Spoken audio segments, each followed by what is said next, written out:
So here's my silly little story so far. If you're familiar with Eternal Darkness or Guardian Heroes or Conan, then you may spot some things. In the beginning, there were three powers. There was the ocean, the lobster, and the plants. Theoretically, there were also yellow things and purple things and cyan things, but we'll worry about them later. The squids decided to take the ocean with them and leave the planet and go to space for a while. I know why, but it could be this guy's fault, but we'll discuss that later. A little while later, after roaming around the galaxy, sightseeing, maybe for a year, maybe for a decade, I haven't really decided, the squids returned and they brought the ocean with them, which rehydrated this giant desert. So that united these creatures that lived in the mountains and these creatures that lived in the forest, so that they could now work together and live in the desert. So they started to build three towers, one very close to the jungle. This is what it looked like when it was finished.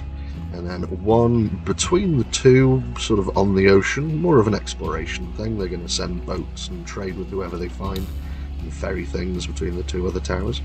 And then the red tower, built on top of a mountain with a secret cave at the bottom.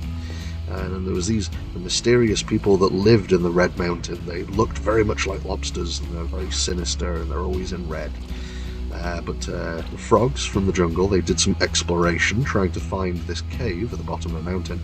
They couldn't do it on their own. They needed help with the local wildlife, which I'm not sure if the squids are horrified or endeared by this passionate engagement, but it helps the frogs to swim further.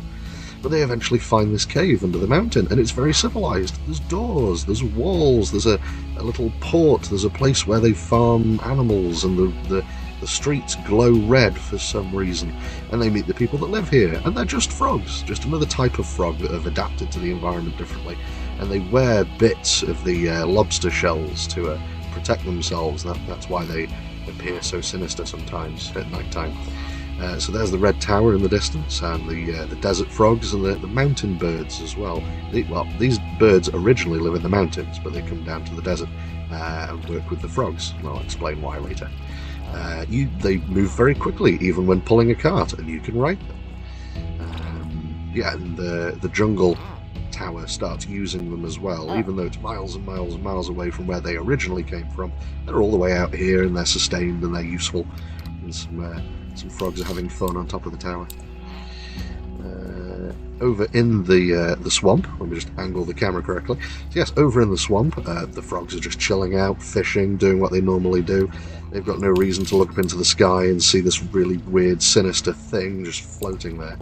It's not really that sinister. It's a giant piece of equipment, which is a daycare for these squids. And these squids aren't really smart enough or old enough to really understand what this thing is yet. But by the time they learn the ability of flight and escape the machine on their own, the machine should have educated them a little bit about what's going on. The controlling entity of this machine might still be in this tower at the top. It might have just built it and the tower runs everything. Who knows? But yeah, these mountain birds can fly if you let them get big enough and strong enough. And this one has seen something horrifying, which is probably that thing. Horrifying, surprising, same expression. So when they fly over to this big shiny thing, its texture is really strange. Sometimes the texture is a bit reflective, sort of. Sometimes it's transparent. It depends what the nearby squids want. The material seems to adapt to it.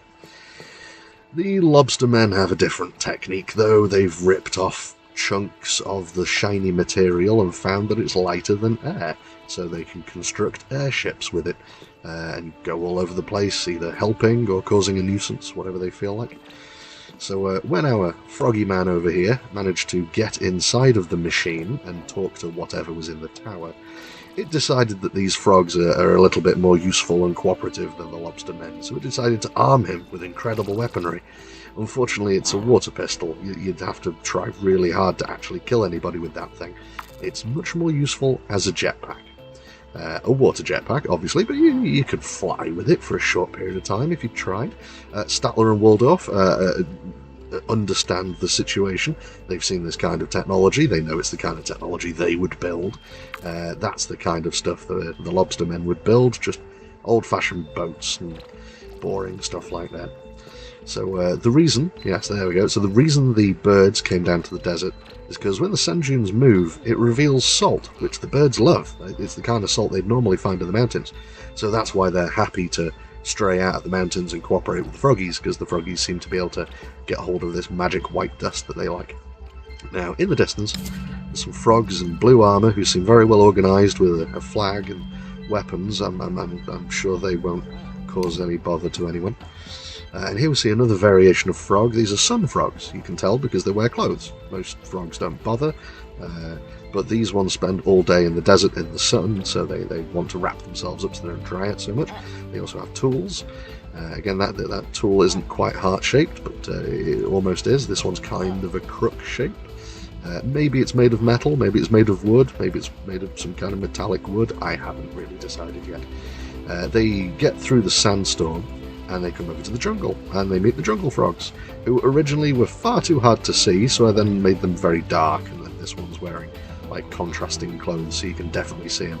And yeah, they're a friendly bunch. They recognise the sun frogs as brothers, and this would be the cover of the rip-off game. I really wish there wasn't a hole there. These two guys need to be much bigger, so they don't appear to be giants, and it's obvious that it's like, oh no, the blues are against the reds and it's a big war and our little heroes are just trying to have a good time. Also, I haven't decided whether the frogs have a gender or not.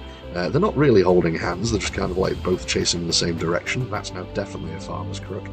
And that looks like a heart but isn't.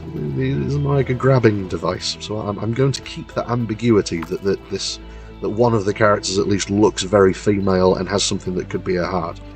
Even though it isn't, because it's thematic. And this one's going to be more bonking people on the head. And then there's also the purple ninja in the background looking mysterious. Here is where the game would occur. As you can see, I've defined absolutely nothing. And then towards the end, this is the prophecy that one day these three towers will be destroyed or overtaken by the gang of frogs. And these towers will have to use their magical signals to bring about this giant lobster, which isn't really a giant lobster at all. It's the Red King, which is a character we'll get to in a moment. From Guardian Heroes, you come across a dead hero who's incredibly strong and has a red sword.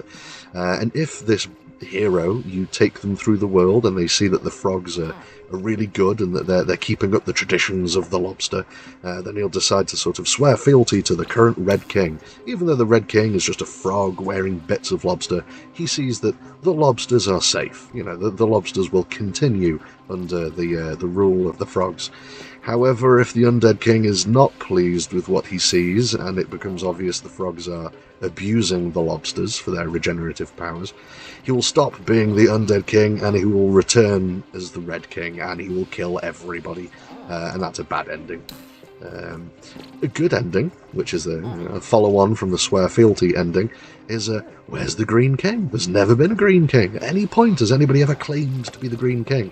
Well, it's all of them working together. When all the frogs vanish into the world, change, and then reunite again in all their various shapes, that is when the Green King emerges.